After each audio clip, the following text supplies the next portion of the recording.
Order. Holly Lynch to move the motion. Thank you very much. I beg to move that this House has considered the provision of cavity wall insulation under government grants. Can I start by thanking you, Mrs Latham, for joining us to chair this important debate this afternoon, and what a pleasure it is to see you. The problem I'm going to outline today all starts with government grants for cavity wall insulation schemes, but I wish it ended there. Sadly, it doesn't. I want to start by saying that I am grateful to the Minister for her time last week, as I had the opportunity to brief her on the scale and nature of the problem, which I can only describe as a scandal upon a scandal. I also want to thank the Yorkshire Post, God's own newspaper, the editor James Mitchinson and Deputy Business Editor Greg Wright, who recognised the agony of ordinary people in what is a complicated legal mess and have worked hard to unravel it and tell those stories. I'm truly grateful to them for their diligence and painstaking work shining a spotlight on this situation. I'm working with 20 constituents in my Halifax constituency who have all been affected. However, figures quoted by the BBC claim that up to 1,400 people may have been impacted. More and more MPs are taking to the chamber and writing to government ministers with their concerns and with their local cases. Most of the cases I'm working on follow a similar pattern. People had a knock on the door around 2015-2016 and were asked if they would like cavity wall insulation. They were assured that it wouldn't cost them a penny because it was a government-funded scheme. They were told it would be better for the environment and help them reduce their energy bills, saving them money. Most of the people who had the knock on the door were eligible for the scheme on the basis that they were in receipt of some form of welfare support, and so the prospect of saving money on energy bills was an attractive one. Yet months and years later, mould and damp started to affect properties where it had never been an issue before. In some cases, I've seen families become really quite unwell living in these conditions, and they couldn't understand what had changed so drastically in their homes.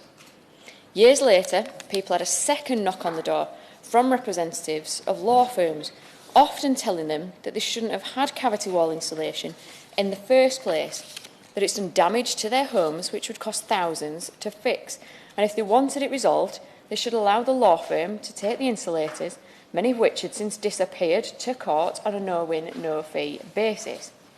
These cases were taken on by SSB Law, who engaged in correspondence with my constituents for some time, until just before Christmas of last year, these families and individuals had enforcement notices telling them they owed thousands of pounds in legal fees, and if they did not pay them, bailiffs would be coming to their homes. One bill was for £18,000, one was for £32,000, and a range of amounts in between and beyond. Now, bearing in mind that people were usually eligible for the government-funded schemes on the basis that they're in receipt of some form of welfare support, these bills have devastated people who simply have no means of paying them. And it's hard to overstate the impact that this has had on people's lives. One of my constituents, Mr Zafar, featured in the Yorkshire Post's extensive coverage. Mr Zafar's home was visited by a representative from a law firm in 2019. His wife was told that cavity wall insulation, which had been installed a few years earlier, was unlawful and potentially harmful to his children's health. This representative persuaded Mr Zafar that they should take on the case on a no-win, no-fee basis. The case was subsequently transferred to SSB Law solicitors, who handled the case for nearly 2 years. Then on the 30th of January 2023, Mr Zafar received the first enforcement letter demanding £2,973. He contacted SSB Law solicitors and was assured via email that the payment had been made to the High Court bailiff.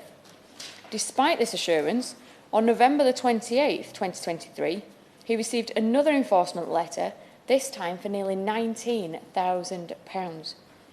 Distressed by this demand, he made inquiries and learned that SSB Law solicitors had gone into administration. He contacted Leeds High Court requesting the suspension of the enforcement order. However, just a few days before Christmas last year, an enforcement agent visited his home whilst he was at work, leaving his wife terrified. Mr. Zafar said, "I can't work properly and me and my wife cannot sleep. The amount in the enforcement notice is always on my mind. Wherever I go, I have on my mind the fact that I must find £19,000. He said, "My kids ask me, 'Dad, have you done anything wrong? Why are you paying this amount? And are we going to end up homeless?" Mr. Zafar said, "I just want to release my family from this stressful and horrible situation." Another Halifax constituent, Mrs. Batty, was told cavity wall insulation would make her home more energy efficient, more environmentally friendly and improve heating costs, which, as we all know, if done properly, is all correct. However, in the following months, she started to notice damp and mould appearing in her front and back bedrooms, not a problem she had ever had before. Then in 2020, someone knocked on Mrs. Batty's door and asked whether there was any damp in the property. This man then told her that the cavity wall insulation should never have been installed in the first place, and this had now caused extensive issues at her property, stressing that it would be very difficult and expensive for her to rectify, which she could not afford. She says he advised me to submit a claim for damage done to the property through a no-win, no-fee claim. I was assured I would not have to pay anything, and this was the best way to rectify the problem.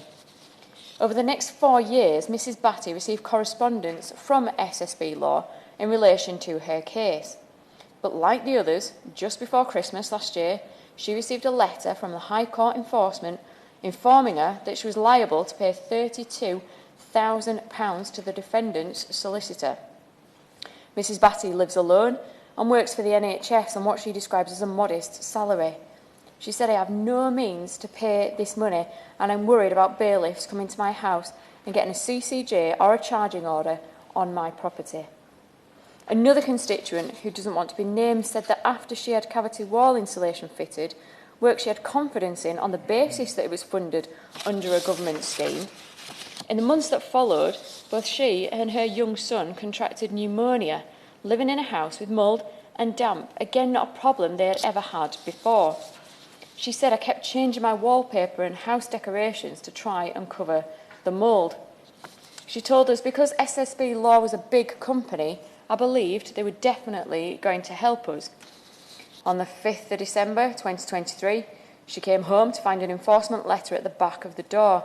It said she must pay more than £17,000, otherwise bailiffs would be dispatched to her home. She said, "It was just so shocking. My entire credit history had been damaged. My credit card has been suspended. For 10 days, I couldn't sleep. I borrowed some money. I thought about selling my jewellery. It's really hard for me. Every day I'm thinking, how am I going to be able to pay this money back? It's affected my mortgage and affected my credit history. It's affected my daily life." This lady was so terrified that she managed to borrow money to pay the debt she had no idea she was liable for, just to alleviate her fear of bailiffs coming to her home, but she now worries every day how she will pay that loan back. Mr. Goody, another constituent with a similar story, said the amount of stress that is put on myself and my family through is grossly unfair.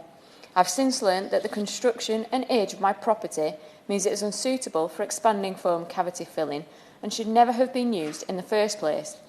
I'm a widowed 65-year-old who is due to retire this year with an 18-year-old son who will inherit the house eventually. I do not want him to inherit this problem. The Minister will see what a profound, life-changing impact this scandal has had on people and is continuing to have. Now, the Solicitors Regulation Authority is investigating SSB Law, which is welcome. In a letter to me from the 23rd of February, they confirmed, "We are currently investigating to see if SSB Group acted in accordance with our standards and regulations. This will include whether the firm properly assessed the merits of claims, whether constituents were properly advised at the outset on potential liabilities arising from initiating litigation, even if this was on the basis of a no-win, no-fee agreement." They said we'll also be looking at the handling of the files and the arrangements for after-the-event insurance, the failure of which appears to be the main reason why your constituents are facing the prospect of demands for costs. So crucially, and I really welcome this, the letter from the Chief Exec of the SRA states, after the event insurance has been around for several years and is frequently used in no-win, no-fee agreements, we are not aware of similar circumstances to those your constituents now face being experienced on this scale before. As such, we will also be speaking to a number of organisations to explore whether the numbers of cases where the failure of after-the-event insurance is increasing, or whether there are any wider gaps in protection to consumers that need to be addressed, given the importance of such products to individuals pursuing civil redress. So whilst I really welcome this investigation, which I hope will be comprehensive and assessing what has gone so horribly wrong for so many people, the SRA advised that their investigation is expected to report in the autumn. So whilst they've had some success in managing to get some of the enforcement notices paused, they hang over constituents like the sword of Damocles. So I ask the Minister to help move this to a more permanent resolution. As I acknowledged at the start of my contribution, this all starts with cavity wall insulation, but I'm acutely aware that this scandal has grown tentacles into a number of different government departments and policy areas. So my first ask of the Minister is that she makes representations to her colleagues to see what else can be done to hold the insurers and law firms involved to account. I'm afraid to say the responses from ministers at the Department of Justice so far have been less than useless. The SRA investigation is significant, and I'm hopeful that it will expose what has failed so badly, and I would urge the SRA to consider making recommendations to government and the other relevant agencies with a view to fixing whatever its findings deem to be so broken as to have had this impact upon 1,400 people. I would ask the Minister to liaise with the SRA to provide any support that she can, so that if there is any way the investigation could be accelerated, then that is made a reality. Given that the SRA may not be the right body to investigate why the after-the-event insurers have failed in this scenario, I hope the Minister will also consider ways in which any further regulators or agencies could be instructed to investigate and made to understand the scale, the seriousness and the urgency of this situation. Returning to the Minister's brief, I have to some extent been reassured that oversight and regulation of cavity wall insulation, which is such a good thing when done well, has improved since the Eco 1 and Eco 2 schemes, having discussed this in some detail with experts. However, there are still so many people out there who do not know where to turn with problems with cavity wall insulation dating back to that period, and that is a problem that has been exploited by some of these agencies, leading to the problems that we have now. SEGA, the Cavity Insulation Guarantee Agency, issue guarantees for cavity wall insulation and have issued almost 2.6 million since 1995. They operate a scheme that puts right failures in materials or workmanship for a period of 25 years from the date of installation. And many of my affected constituents could have explored this as a first step in seeking advice and redress. SEGA, in their correspondence to me, stressed that often homeowners were actively told not to lodge a claim with the guarantee provider, who could take action to correct the problem under guarantee, instead making, in these cases, false promises of a payout in court. One of the questions I had about those with cavity wall insulation who received a knock on the door from someone representing a law firm is, where did they get their intelligence from about where to knock? SEGA suggests that the claims solicitor model relied upon farming a large number of potential claims using data accessed either through Freedom of Information requests, through Ofgem, or under the guise of the Data Protection Act in an attempt to access their own guarantee records. Then, having gained information on properties which had been installed, unqualified assessors were sent out to encourage the homeowner to pursue a claim, and in most cases inflated any potential damage, or indeed alleging damage that simply did not exist, with the subsequent report being signed off by unscrupulous RICS registered chartered surveyors. So the minister can see just how much this all stinks. So I ask her to undertake a review into the whole sorry mess. It is a scandal upon a scandal, which has seen these vulnerable people, up to 1,400 of them, have, in some cases, chronic problems with damp and mould in their homes as a consequence of a government-funded scheme, to be then preyed upon by unscrupulous assessors and lawyers, to then fall through the cracks of regulation and mismanagement to find the people who can least afford it and least deserve it are picking up the bill for it, driving them into debt and despair. I look forward to the Minister's response. Is that this House has considered the provision of cavity wall insulation under government grants. Jim Shannon. Madam Chair, it's indeed a pleasure to speak in this debate and to serve under your chairship as well. And also, can I, first of all, thank the Honourable Lady for Halifax for leading the debate. I know that things are different in Northern Ireland. It's not the Minister's responsibility to reply for Northern Ireland. That's a different scheme. It's not the same. But I wanted to come along and support the Honourable Lady in her request for justice, because that's ultimately what the Honourable Lady is looking for. She's looking for that justice for her constituent, and others who will speak after me will be seeking justice as well for this scheme. A scheme for England, Scotland and Wales is what this scheme is. The scheme for Northern Ireland is a different scheme. But I obviously want to come along and support the Honourable Lady. In my research for before they come to speak today, Madam Chair, when you read the background information, and even today to listen to the Honourable Lady's comments and the despair that some people feel, the Honourable Lady referred to one lady who was only able to sleep for 10 nights. But such was the trauma and the concern that she had. And that level of concern financially, ultimately, and presented with a bill of some 25 and 17,000 was one of the figures, and 35,000 was the other figure, I think indicates just how worrying that can be, because you can't understand why you're at this position, because that wasn't what you signed up for. So the Honourable Lady is right to set the scene. And her comments today on the financial ruin her constituents have faced in terms of unexpected legal bills running into tens of thousands of pounds. There is no doubt more needs to be done to support these families, and furthermore to protect them from schemes such as these in the future. So it's not only about helping people today with the problems that they have, it's also, Madam Chair, about making sure that these things don't happen in the future. I think, Madam Chair, that there must be something wrong with the plumbing. Cavity wall insulation. Yeah. There's definitely a background noise, whatever that may be, and I'm sure it won't silence me in making my comments or silence anybody else, Madam Chair.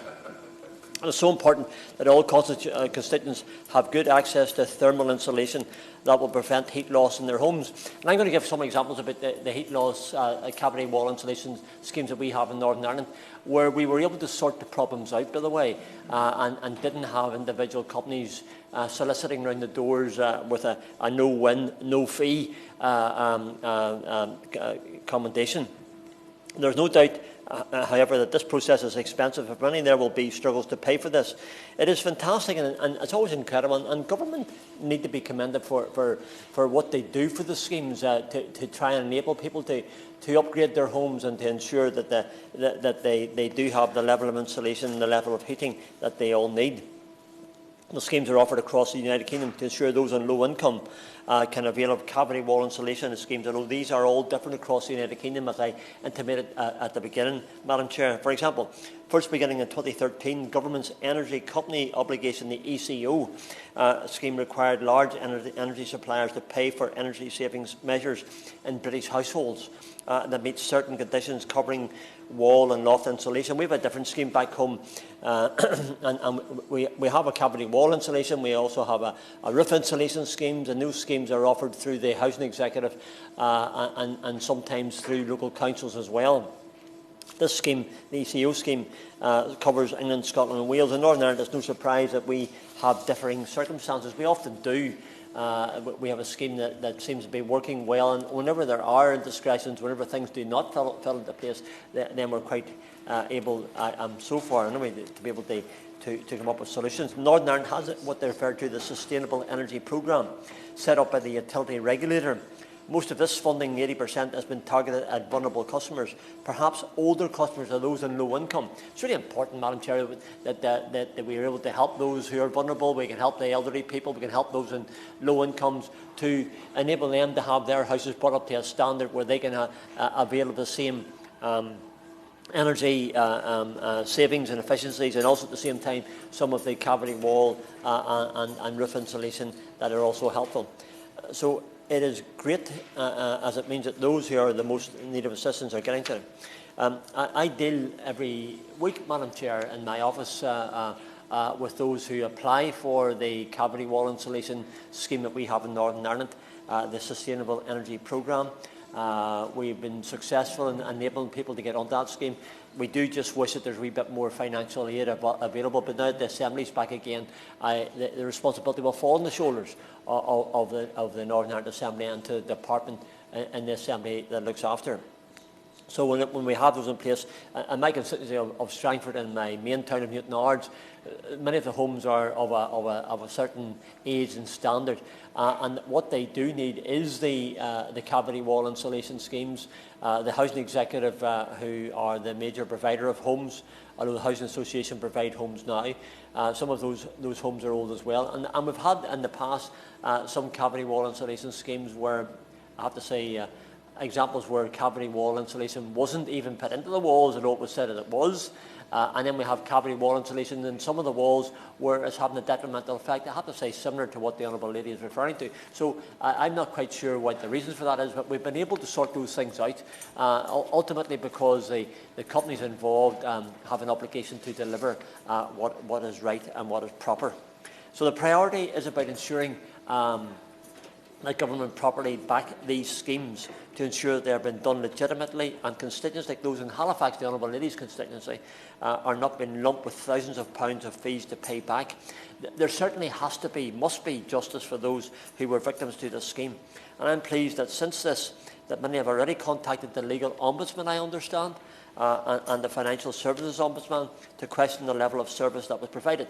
And I think when it gets to that stage of an ombudsman, that you're hoping to have recourse and justice and restitution and ultimately compensation for those people who have been part of that process. So again, in conclusion, Madam Chair, I thank the Honourable Lady for leading today's debate on this issue, and she should know she has my full support in this matter, and she has the support of all of us in this room, because that's why we're here today.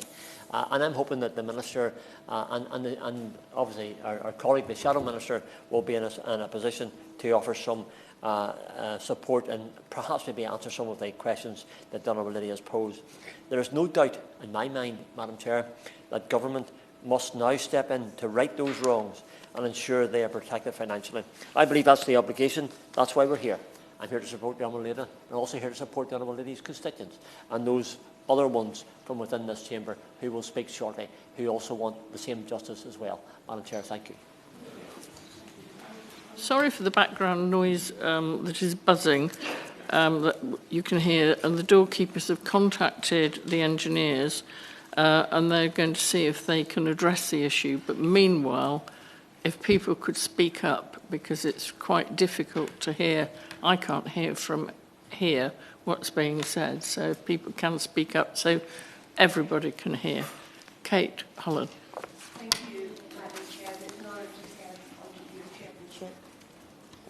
Can you hear me? I'd like to congratulate my honourable friend, the member for Halifax, for securing this very important debate. And I'm pleased, as the honourable member said previously, that we've got cross-party support and shared concerns on this shocking situation. And I think this is a real opportunity to seek clarity and pursue justice for all of our constituents who have been affected by this shocking affair. The human toll of the SSB law crisis is significant and has undoubtedly caused considerable shock, anger and distress to those affected.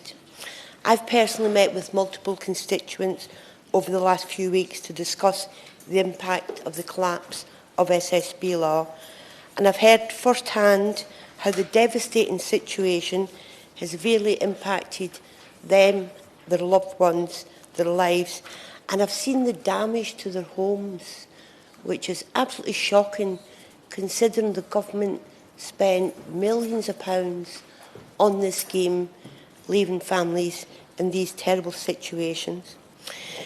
But the situation goes on for them because they are receiving threatening letters of court action.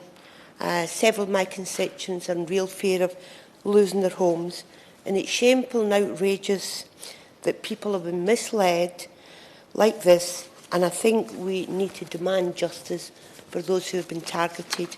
My honourable friend member from Halifax mentioned the data on who was affected by this scheme must have been shared, and that must be investigated. Because I'm one of 20 MPs who have signed an EDM 423, which calls on the government to ensure that all demands for payment in court orders resulting from the collapse of SSB law are dropped immediately. We need to take pressure off these families. It is significant that this situation has arisen from the poor implementation of a government-backed decarbonisation scheme, and as such, the government must be held accountable for the crisis that ensued. The failure on the part of the government to ensure the proper implementation of the insulation schemes means we must now firmly commit to upholding the rights and protecting the well-being of citizens. Because meanwhile, people are living in unsafe homes with damp and mould threatening their lives, their physical and mental health. If we're not forceful and succinct in our approach to solving the crisis, we could see the development of potential life-threatening and serious health issues. One mother told me the story of her little boy who's suffering severely with asthma, and she's really concerned about him. But it is vital that we work cross-party to set the true scale of this crisis and find a solution for affected constituents as the scope of this problem continues to come to light, and I'm sure it will continue to grow. We must urgently work with those affected to put the failings of SSB law to right and to address this extraordinary scandal. I would implore the government ministers to meet with victims of this crisis, hear their stories, as I have done, so that they're able to fully comprehend the urgency of the situation. It's incumbent on the government to address this unacceptable and desperate situation that so many find themselves in through no fault of their own. I will continue to do whatever I can in this House to pursue justice, and I'm pleased to learn that the Minister has the same ambitions as myself and my colleagues, because this situation cannot continue and there needs to be measures put in place to ensure it never happens again. Thank you, Mrs. Layton, and it is a privilege to serve with you in the chair. And I should also pay tribute to the Honourable Member for Halifax for securing this debate and for telling us about some of the experiences of her constituents, some of the problems that they've had after having cavity wall insulation fitted to their homes, and some of the problems that I would suggest perhaps arise from very poor ventilation that might have been a consequence. And it's very troubling to hear about that, and I would agree that I've come across on the doorstep constituents who have been suffering from mould and damp. And I've also talked to an employee of East Devon District Council who is responsible for the maintenance of social homes in that district council area, who has said to me that some of the issues around damp and mould are indeed linked to cavity wall insulation. But I think what we shouldn't take away from in this debate is that done properly, cavity wall insulation is a very positive thing. And I want to set that out in terms of it being positive for keeping people warm, for saving money for government, for the taxpayers, and for individuals, and also for reducing emissions. So it's one of those rare policy areas that is not just a win-win, but is in fact a win-win-win. On the subject of heating, the End Fuel Poverty Coalition estimated that 4,950 people died in the winter between 2022 and 2023 because they were living in cold conditions in this country. And clearly that is something that has worried all of us, and I know that the government was also concerned about it because it introduced the energy price guarantee. Now, on the face of it, the energy price guarantee was a very popular policy because it involved reducing people's energy bills by a very significant amount, although actually many of my constituents won't have felt it because their energy bills were still staggeringly high in that winter 2022 to 23.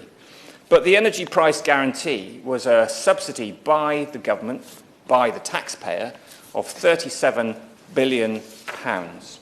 And the really sad thing is that had the government continued to invest in home insulation measures at the rate that it had been doing so in 2012, then a very large proportion of that funding would not have been necessary that was then spent on heating people's homes and subsidising the heating of people's homes. And lastly, the third win is, of course, reducing emissions. And with concerns that the government may not reach its target around net zero by 2050, with concerns that the world may not meet the target of reducing the temperature rises by 1.5 degrees, then we have absolutely to be concerned about reducing emissions too. So that's heating homes, saving money and reducing emissions, all things that can be achieved with cavity wall insulation done properly. I want to move now to looking back at the last decade or so and how much cavity wall insulation has helped some of our constituents. 1 million cavity wall insulations were carried out in Great Britain through the Energy Company Obligation, the ECO scheme, between 2013 and 2023. And this was 27% of all measures carried out under the scheme. The annual number of cavity wall insulations provided through ECO has fallen over time, from a peak when the Liberal Democrats were in government in 2014 of over 316,000 to a low of a little more than 11,000 last year.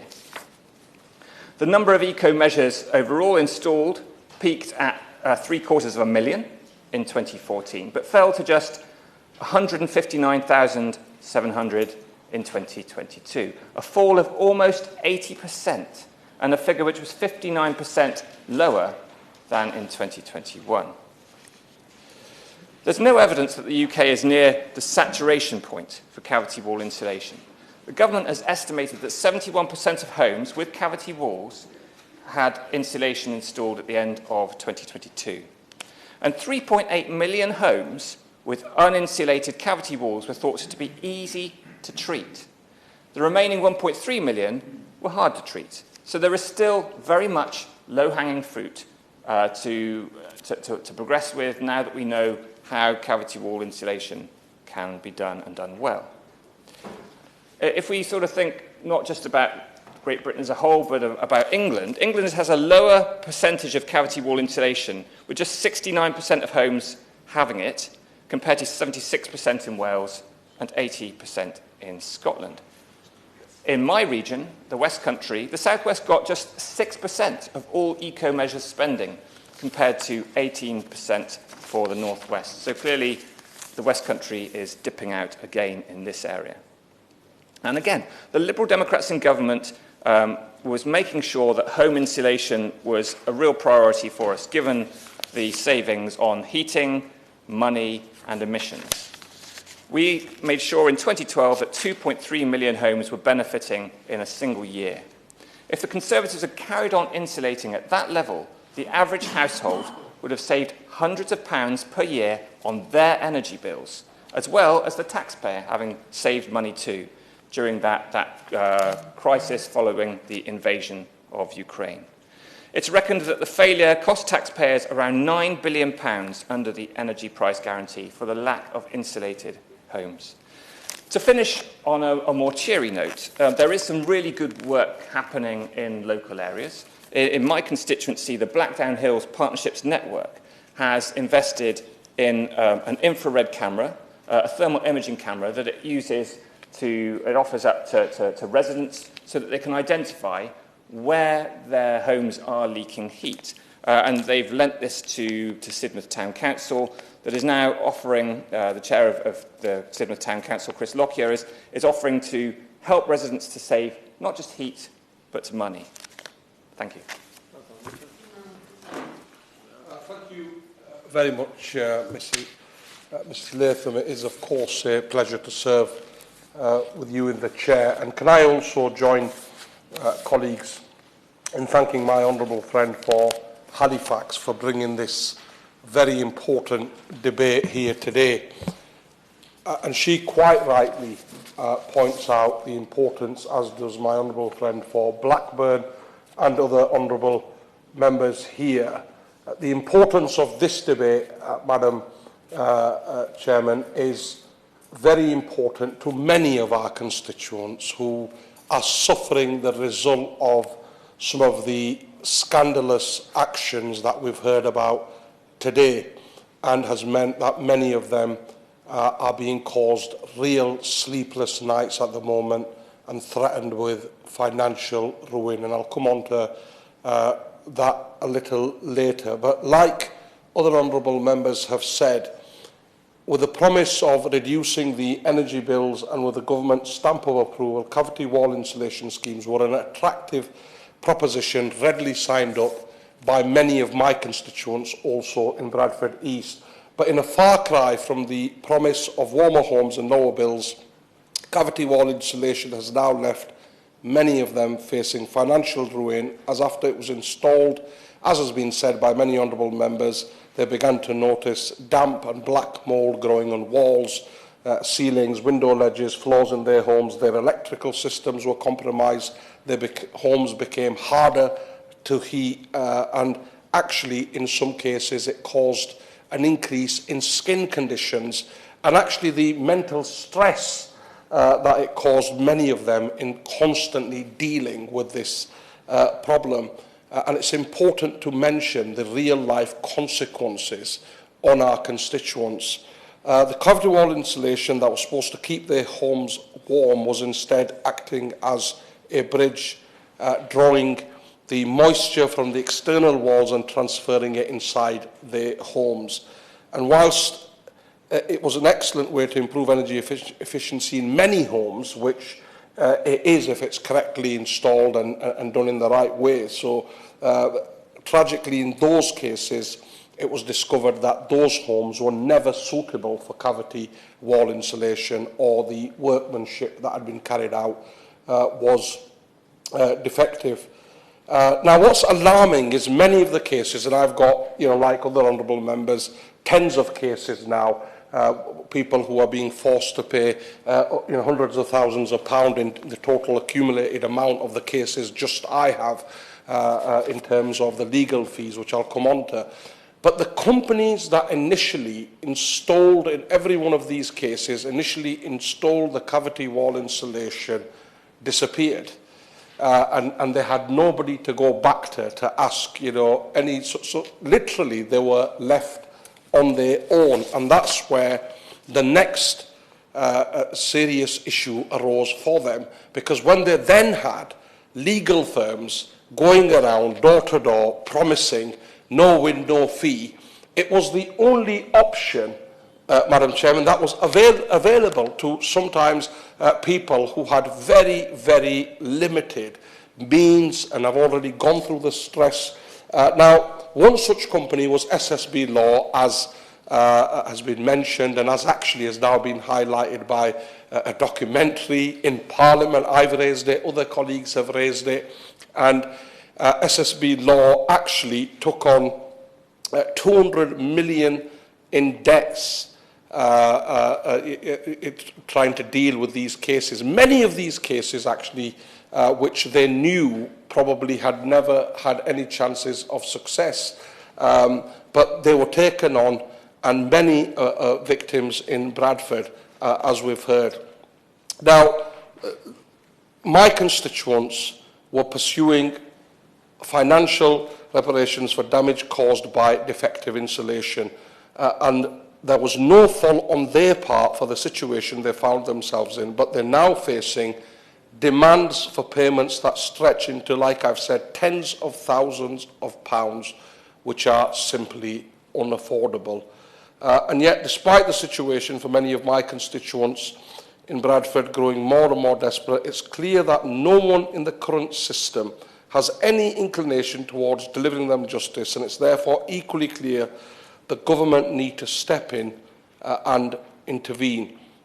Now, the government, I mean, this matter has actually been, and I know there's, in the spirit of the cross-party support for this, but this is not something that's never, ever been raised. You know, there's been reviews of this, certainly even according to my research as far back as 2015, when it was acknowledged by at least one report, if not more than that, that there is an issue with some of the work around cavity wall insulations and the level at which it's being carried out. Certainly in terms of parliamentary questions, debates, the matter has been raised a number of times in 2016 and 17. So I think this is a real, again, given the cross-party support for this, our constituents are now begging out. You know, I cannot emphasise some of the conversations my colleagues here and others who tragically are not here today because it's a one-line whip, and I think it was a sudden debate that my colleague, only my colleague from Halifax could have pulled off miraculously as quick as she did. So many more would have been here today. But I think we're really here to plead that this is causing anxiety, stress, depression.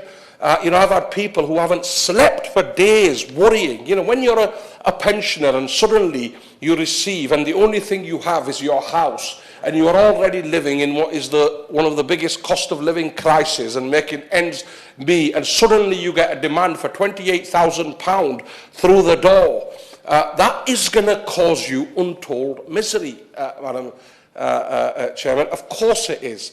And therefore the government has a real opportunity here. And the point's been made earlier, the SRA knew about this.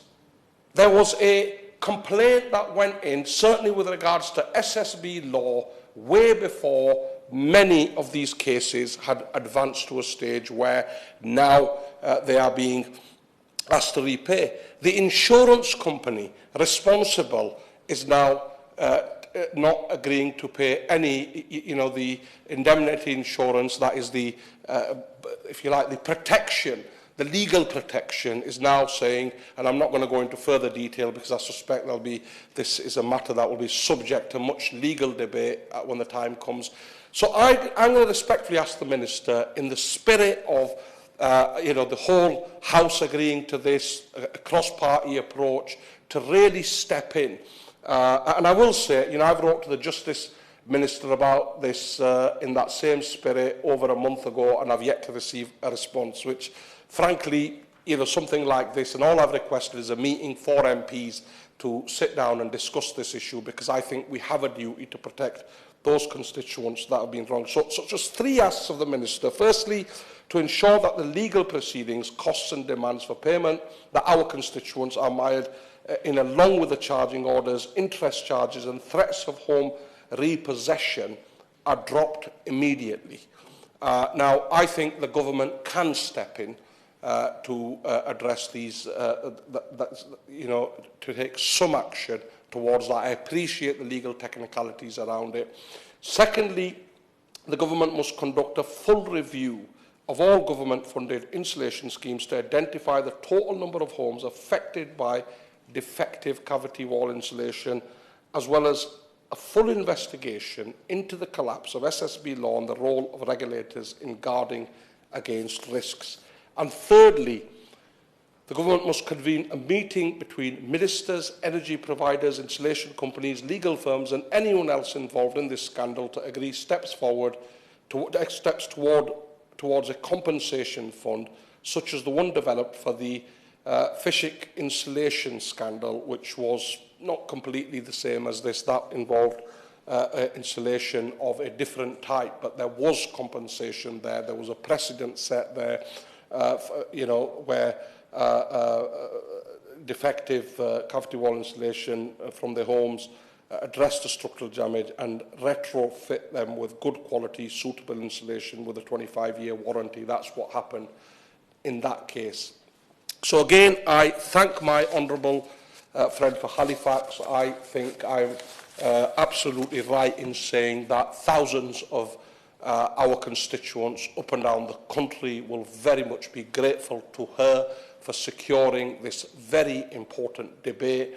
This is one of those areas where I cannot press enough how important this is to our constituents. We can save any further misery. We have an absolute duty to do that, and I really look forward to working with ministers on this to address and end this scandal for many of our constituents.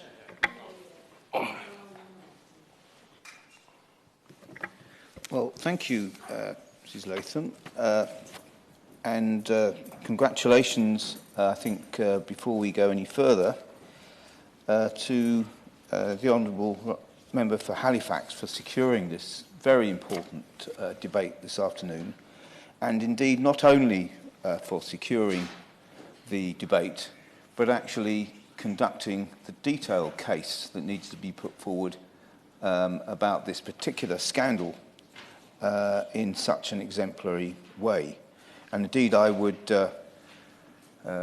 add to that the contributions of honourable members across the Chamber today who have added to that exemplary presentation with their own additions, but underlining the urgent need to do something about this over the next period. The Honourable Member for Blackburn, the Honourable Member for Bradford, and the Honourable Member for Honiton and Tiverton, and of course the Honourable Member for Strangford, all contributed first-class contributions to this debate this afternoon.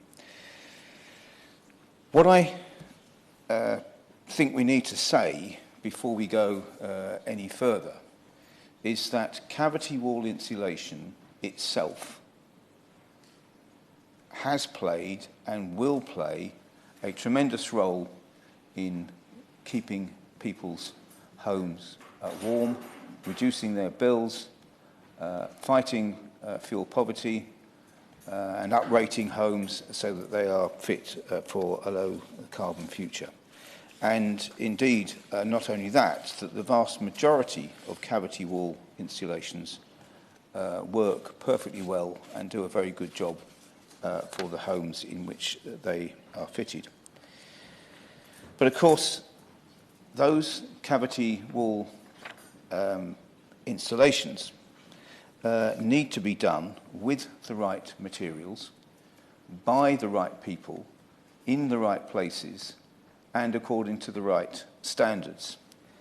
And there certainly are circumstances, and I regret to say rather more circumstances in the early days of cavity wall insulation than is the case at the moment, where those criteria were not adhered to and problems arose with properties in which cavity wall insulation had been placed.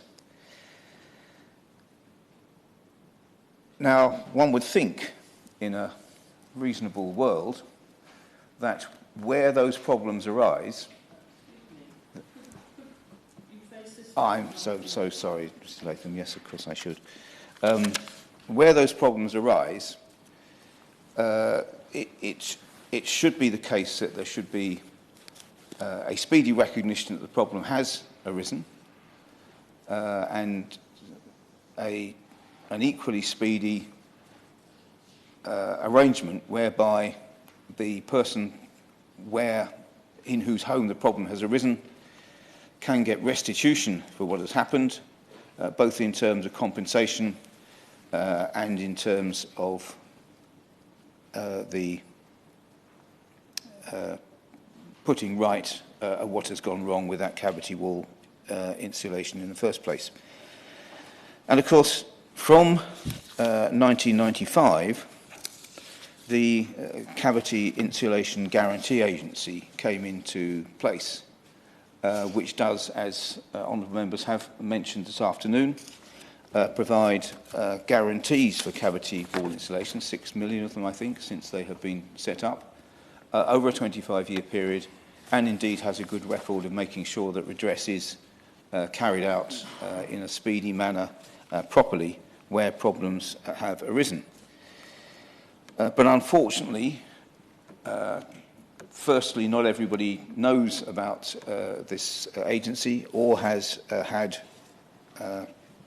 their wall insulations guaranteed through CIGA, or indeed sometimes had cavity wall insulation before those things came into place. So the picture today is quite good as far as guarantees are concerned, but that doesn't remotely address the problem that has been brought before us this afternoon, because as the honourable member for Halifax herself said, this is essentially a scandal on the scandal. And that is the problem of cavity wall insulation going wrong in a certain area. And by the way, where cavity wall insulation does go wrong, it is quite often the case that a number of cases appear in certain areas because the installer... Yes, I'm sorry, I keep doing that.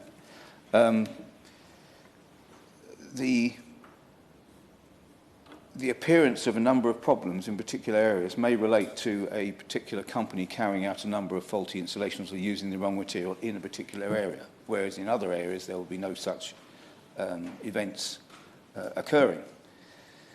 So, scandal one is that clearly in a particular part of the country, a relatively high number of such deficient cavity wall insulation arrangements did indeed come to light. But scandal two was that essentially a parasitic law firm decided that they would make a particularly good living by zealously pursuing people who they thought might conceivably have a claim for failed cavity wall insulation, and trying to push those people down a particular path as far as what they thought was restitution is concerned, in a wholly cynical and unacceptable manner.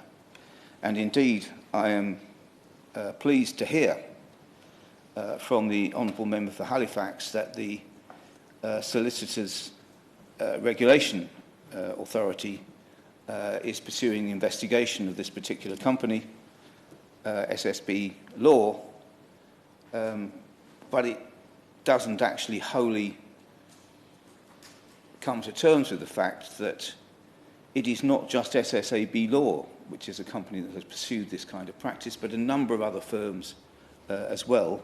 And indeed, perhaps an irony of the present situation is SSB Law itself took over a number of claims from a company that had itself pursued this model and had gone bust in the process. So you might say it's a scandal upon a scandal upon a scandal. And the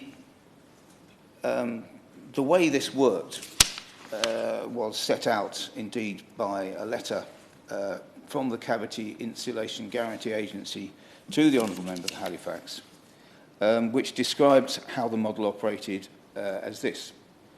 A claims lead generator, often unqualified, will promise large payouts if the homeowner would sign up to pursue a claim for failed cavity wall insulation.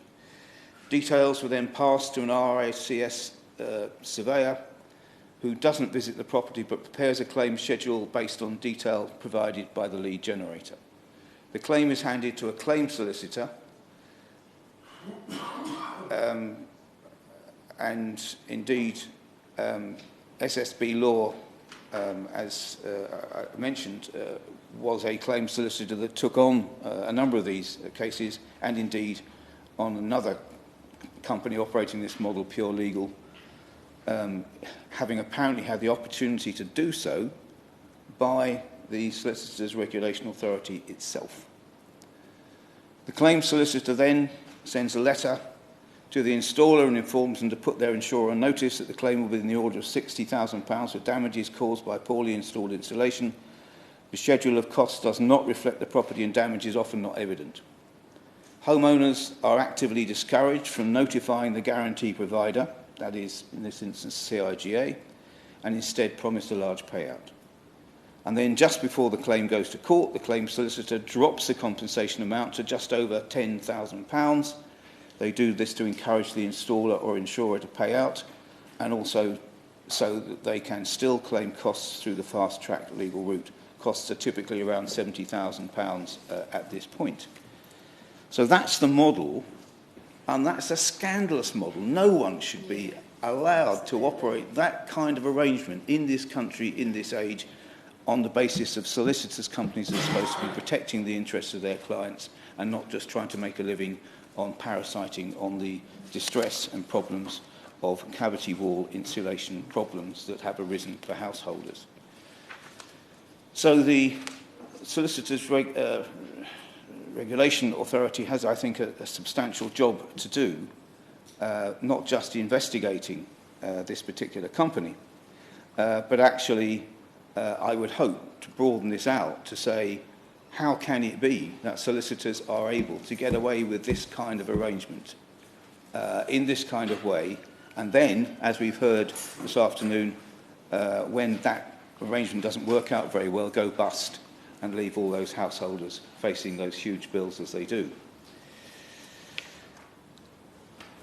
Now, I really think that in the circumstances here, if the government can pursue any form of intervention which can assist with those householders, firstly being protected from those claims that are coming back against them. And indeed, the claims that are coming back against them are in a number of instances from the installers who have been basically attacked by these particular law firms, have defended themselves. The law firms have then gone bust. They've put in a lot of money, and naturally they want some of their money back. So it is an almighty mess as far as who is really responsible for all this, although we do know that overwhelmingly the responsibility lies with the dodgy law firms who have pursued this kind of practice and have given false guarantees and false promises to householders in the process. So there does seem to me something to do with the Department of Justice as to getting them to look at what sort of practices make this sort of arrangement possible. But also, I think it is very important in terms of what I think we all want to see is confidence in cavity wall insulation for future programmes. And we differ between ourselves on the extent of those programmes for the future. And indeed, I might just add to the member for Honiton and Tiverton's suggestion that it was the Liberal Democrats in alliance with the government that really pursued cavity wall insulation at the particular time they did. That was true that they did, but actually it was based on the programmes that had arisen in the last Labour government under the certain CES programmes, which carried on till about 2012-2013, produced an enormous number of generally very good cavity wall insulation programmes, which has crashed since that date.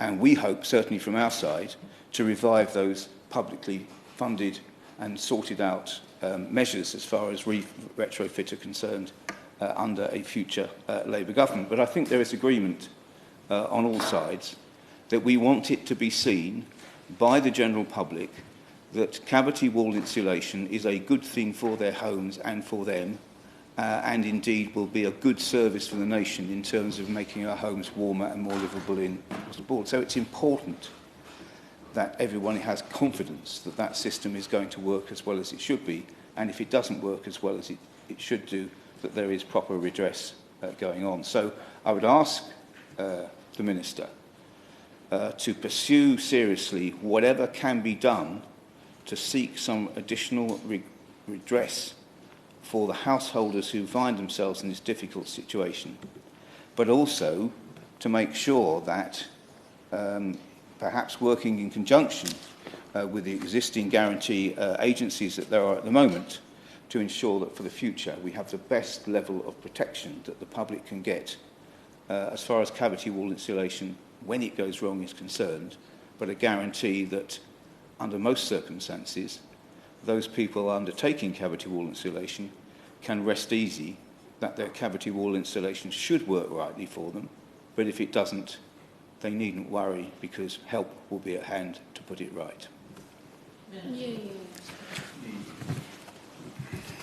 Thank you, Mrs. Latham, and it's the greatest of pleasure to be here and do your chairmanship.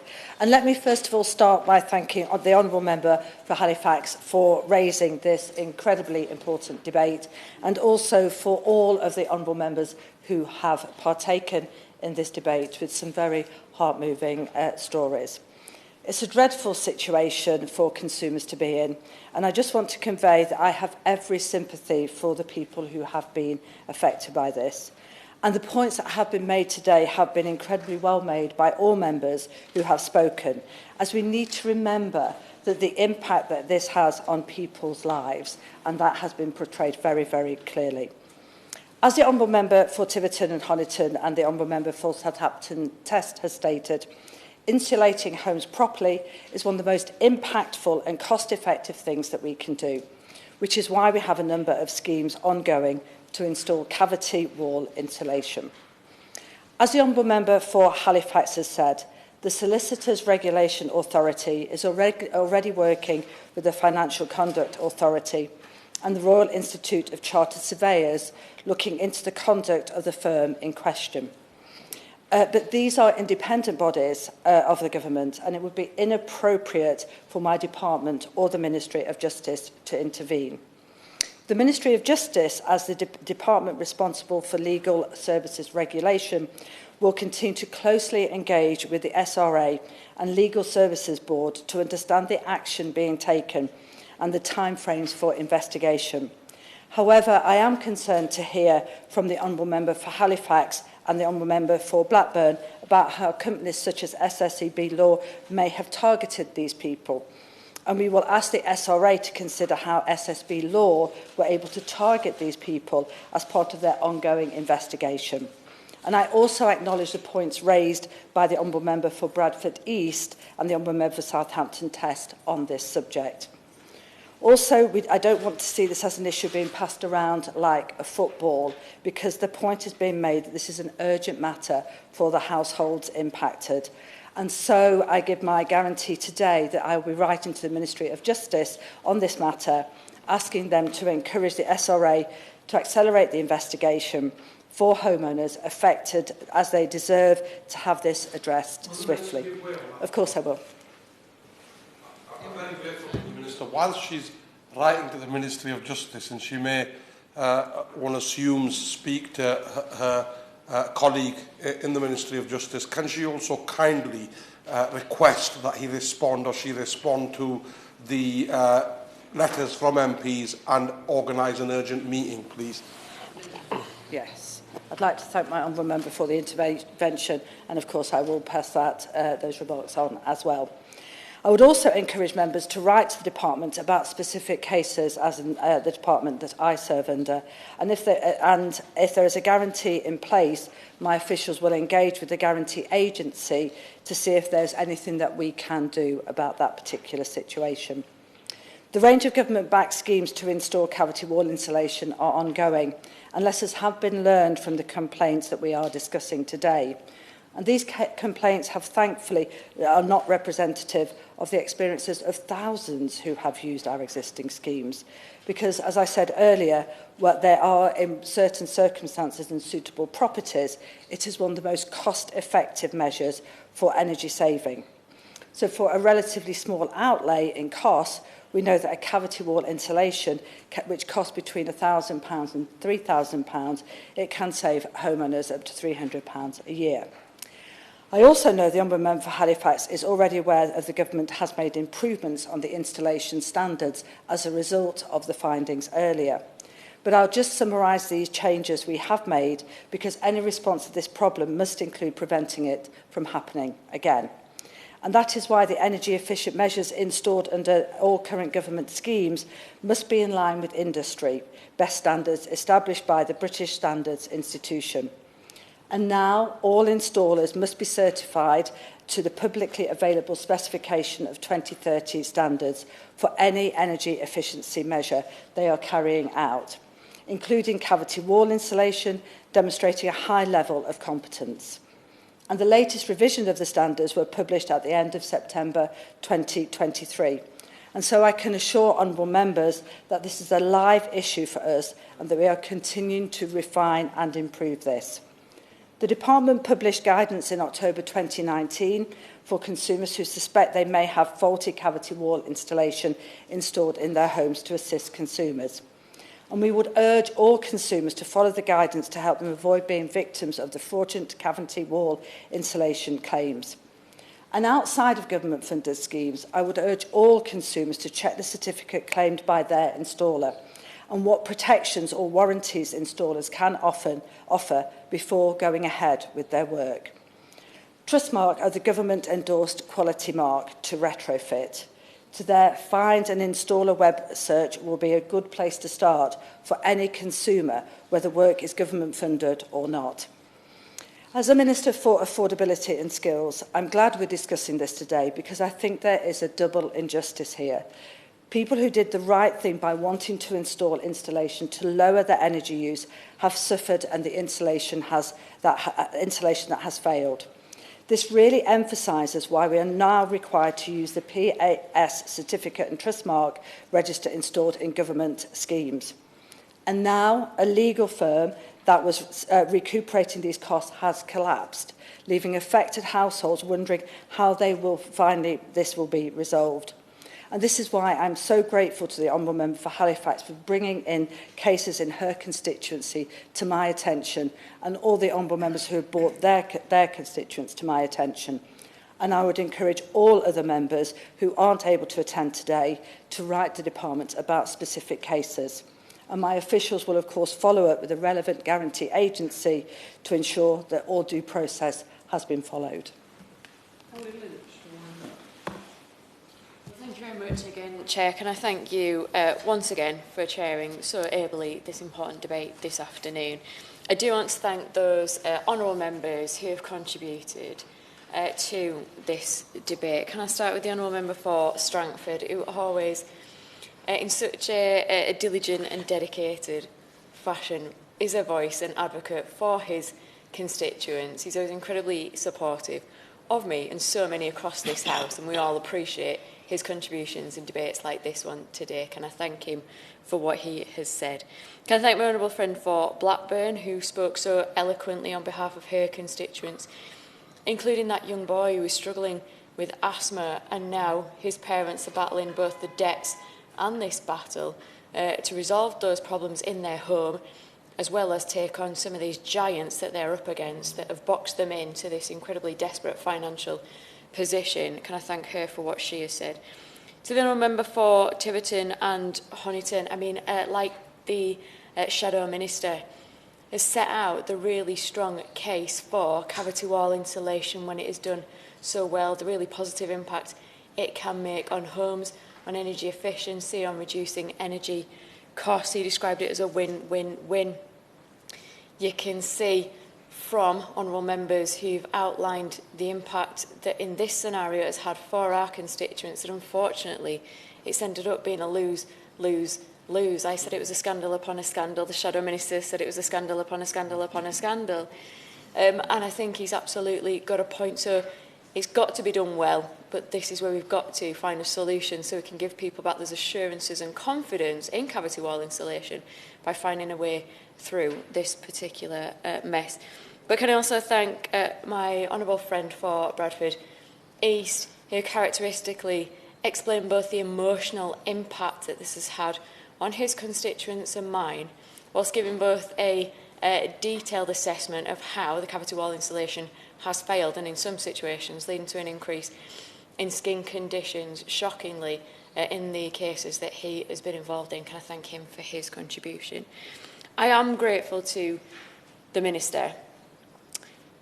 I think she has understood today, in the cases that have been shared, the seriousness and the urgency for our constituents that we're here representing today. She has encouraged colleagues, members of Parliament, to write to her department. I'm sure we'll take her up on that offer. But I do ask her once again to make representations in the strongest possible terms to her colleagues in the Ministry of Justice. I did say I hadn't been really left with any confidence that they understood the seriousness of this issue. In response to me from the 22nd of February, really I just sort of get definitions of some of the bodies involved, ending with, at this stage, given that legal service regulators are independent of government and the SRA has ongoing investigations into this issue, it would not be appropriate for the MOJ to seek to intervene further. And really there is an underlining of that. I absolutely am sensitive to the separations between government and the legal system, but where, as the Shadow Minister so articulately outlined, there has been such a catastrophic failure, and he described these companies as operating in a parasitic way, these law firms, where there's been that failure, I am looking to the Ministry of Justice to explore all the different ways that it could appropriately intervene. Where these constituents are facing these legal bills, some have been paused. I don't know how long they've been paused for. I haven't got absolute clarity about why. If people are to live with this until the autumn, even as a best case scenario, if there is then a solution to resolve this and make this to go away for people, to expect them to live with this until the autumn is asking them to live in pretty desperate, distressing conditions that I know will drive them further into despair and debt and poverty. So I thank her for her time, and I just finish with that final plea. Please can she convey in the strongest possible terms to her colleagues in the Justice Department and the others why we really need government help on this. Thank you. The question is, this House has considered the provision of cavity wall insulation under government grants. As many as are of that opinion say aye. Aye. Of the contrary, no. I think the ayes have it. The ayes have it. Order, order. The sitting is suspended until 4 p.m.